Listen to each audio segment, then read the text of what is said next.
Selamat pagi teman-teman, perkenalkan nama lengkap saya Hermelinda Kurniati Senggol dengan NIM 2023100008.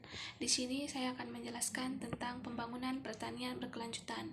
1.1 Pengertian pembangunan pertanian berkelanjutan merupakan pengelolaan sumber daya alam dan orientasi perubahan teknologi dan kelembagaan yang dilaksanakan sedemikian rupa dapat menjamin pemenuhan dan pemuasan kebutuhan manusia secara berkelanjutan bagi generasi sekarang dan mendatang.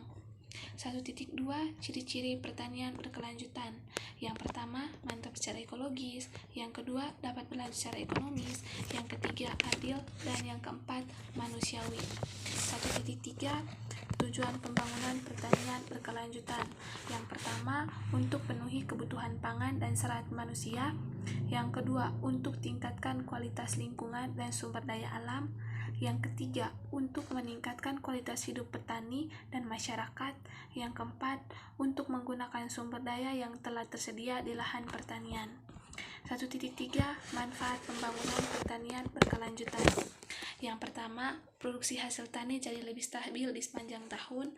Yang kedua, bisa mencegah terjadinya kerusakan lingkungan. Yang ketiga, mendatangkan keuntungan ekonomi, misalnya berupa penghematan biaya, hasil produksi tani jadi lebih sehat, dan tingkat kelestarian ekologi pun terjaga. 1.4 Contoh pembangunan pertanian berkelanjutan.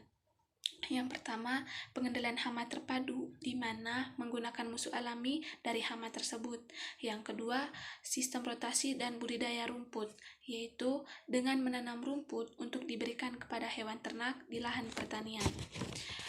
1.5 Dampak positif dan juga dampak negatif dari pembangunan pertanian berkelanjutan. Dampak positifnya, hasil pertanian yang stabil sepanjang tahun. Yang kedua, dapat mencegah terjadinya kerusakan lingkungan. Yang ketiga, keuntungan ekonomi berupa penghematan biaya. Yang keempat, hasil produk pertanian lebih sehat. Adapun dampak negatifnya, yang pertama, adanya pembangunan ekonomi yang tidak terencana dengan baik mengakibatkan adanya kerusakan lingkungan hidup. Yang kedua, industrialisasi mengakibatkan berkurangnya lahan pertanian. Yang ketiga, hilangnya habitat alam, baik hayati atau hewan. Terima kasih teman-teman.